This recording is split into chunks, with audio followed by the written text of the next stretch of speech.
그들은 이 현해탄, 그 장소에서 꼭 죽었어야 했었던 건데요. 이 현실과 이상의 그 딱 사이, 재기 불가능할 정도로 커리어에 손상이 가서, 그래서 바로 김우진이 이때 어디를 가느냐, 이제 개수작을 부리는 거죠. 현대판 박수홍 부모라고 해야 되나?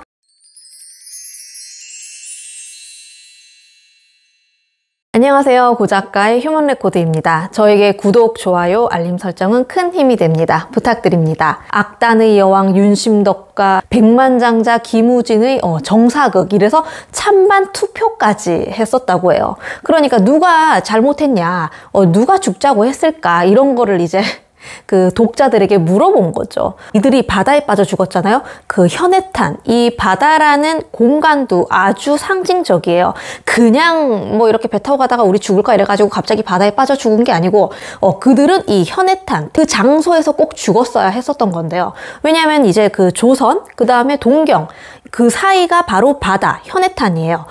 조선은 그러니까 현실이죠. 팍팍하고 꿈을 이루기도 어렵고 사랑도 하기 어려운 현실.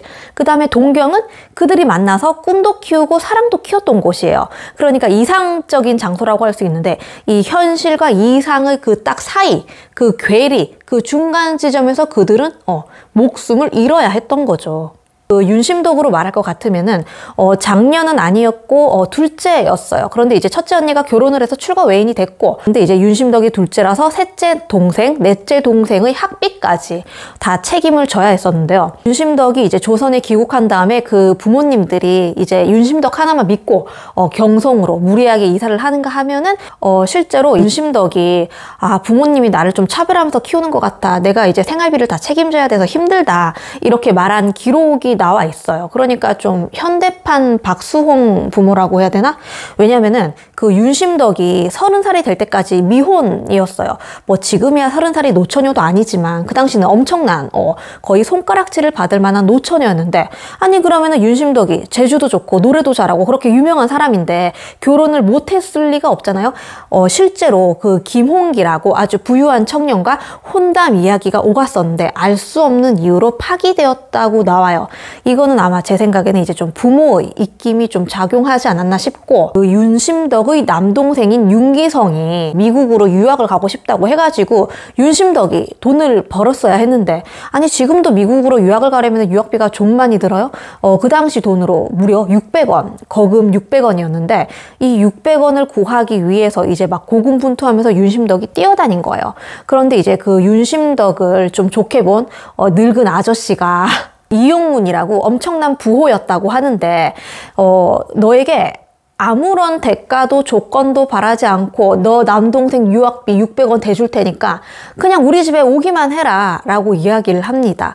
그런데 이제 개수작을 부리는 거죠. 어떻게 부리냐면은 그 밤에 찾아오라고 하는 거예요. 그러니까 어쩔 수 없이 그 학비를 남동생의 학비를 받기 위해서 밤에 찾아갔고, 또 이것을 신문 기자들이 막 물어뜯기 좋잖아요. 가십거리로 뭐 첩이 되었느니 600원에 팔려갔다느니 이런 온갖 추문과 가십거리가 기사로 도배되어서 이제 돌게 되는 거예요. 그래서 이제 비록 윤기성 남동생의 학비는 구했지만, 그래서 실제로 뭐 미국으로 음대로 유학도 가고 아주 윤기성 같은 경우에는 잘 풀려요. 해방 후에는 이제 미국에서 조선으로 돌아와서 최신부에서 일을 하기도 하고, 하지만 이제 6.25 전쟁 때 인민군의 총을 맞아서 죽죠. 아무튼 이렇게 나름 죽기 전까지는 잘 나갔단 말이에요. 누나를 잘 둔 덕분에. 그런데 이런 추문이 윤심덕에게는 따라다니게 되어서 재기 불가능할 정도로 커리어에 손상이 가서 만주로 도피를 하기까지 해요. 그러니까 이제 모든 연락을 잠수를 타고 만주로 떠난 건데, 이때 김우진이 그 소식을 목포에서 신문기사로 봤겠죠. 그런데 자기 코가 석자여서 그랬는지, 아니면 이제 윤심덕을 품어줄 만한 아량, 그런 사랑 정도는 좀 부족해서 그랬는지 그냥 일방적으로 그 기사를 믿고 윤심덕과 연락을 끊어버립니다. 그러니까 윤심덕 같은 경우에는 정말 기대고 의지할 곳이 없는 거예요. 부모도 그렇게 자기 등골을 다 빼먹는 사람이고, 남동생 여동생도 다 자기 각자 갈 길 찾아서 유학비 받고 떠나는 거니까. 그래서 이제 만주로 피신을 했던 거고, 그런데 마침 자신의 친언니가 결혼을 했다고 했잖아요. 그런데 그 형부가 죽는 거예요. 그러니까 남편이죠. 형부가 죽어서 그런 부고상을 받고 그것을 명분으로 하여서 조선에 이제 윤심덕은 돌아오게 되는 거죠. 그리고는 이제 김우진과 다시 조선에 돌아갔을 때 연락이 된 거예요. 그런데 그때 김우진 상태가 어땠느냐. 김우진 같은 경우에는 진짜 목포의 경복궁이라고 할 정도로 집이 어마어마하게 잘 살았고, 그냥 좀 잘 사는 게 아니죠. 만석군의 장손이었기 때문에 엄청 그에게 거는 기대가 컸고, 그래서 그의 부친이 원래는 그를 동경의 구마모토 농업학교로 보냅니다. 그런데 이제 농업학교? 그리고 뭐 토지관리? 이런 거는 이제 김우진과 맞지 않았던 거예요. 붓을 잡고 싶은 사람이지 돈을 세고 싶은 사람이 아닌 거예요. 그래서 아버지 몰래 와세다대로 바꾸고, 그리고 영문과를 전공하죠. 그리고 극작가도 전공을 합니다. 그런데 이런 사람에게 졸업하고 조선에 돌아왔을 때 돈을 세라고 시키니까 미쳐버릴 것 같은 거예요. 그런데 이제 그 김우진 같은 경우에는 또 나름 효자였기 때문에 나는 아버지의 뜻도 싫어요. 난 내가 살 길 찾아갈 거예요. 이렇게 똑부러지게 말하는 성격도 못 되었다는 거. 그러니까 윤심덕한테도 상처를 주고 자신의 처에게도 상처를 주는, 이도 아니고 저도 아닌 그런 성격이었다고 할 수 있는데, 그런데 김우진이 이제 결단을 내리는 거예요. 윤심덕이 만주에 있다가 이제 조선으로 돌아왔다고 했잖아요. 그러니까 이제 김우진도 나도 뭔가 해야겠다, 떠나야겠다라고 결심을 합니다.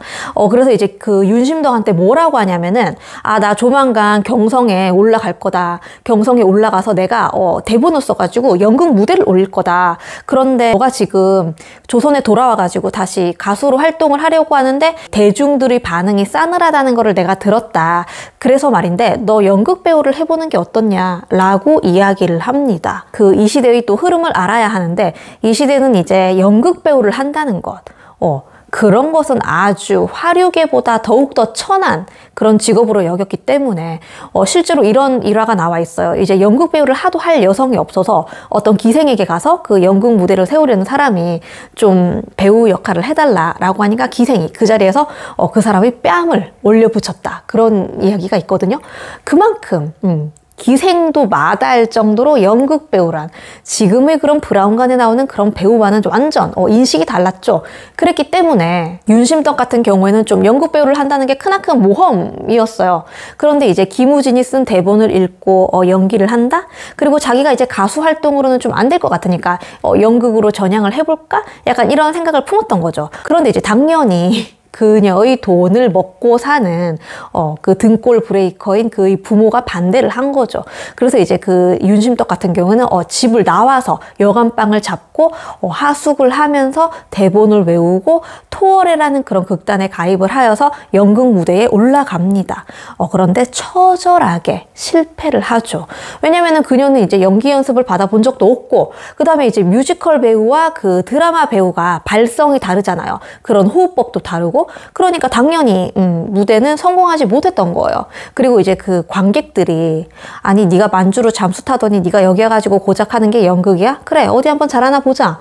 이런 식으로 아주 아니 꼽게 처음부터 봤기 때문에 그녀의 무대는 망치고 맙니다.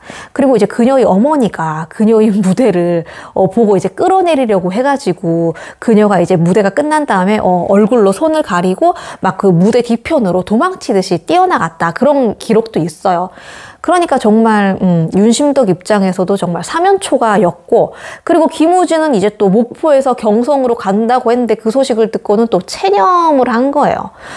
그래서 바로 김우진이 이때 어디를 가느냐? 바로 동경으로 떠납니다.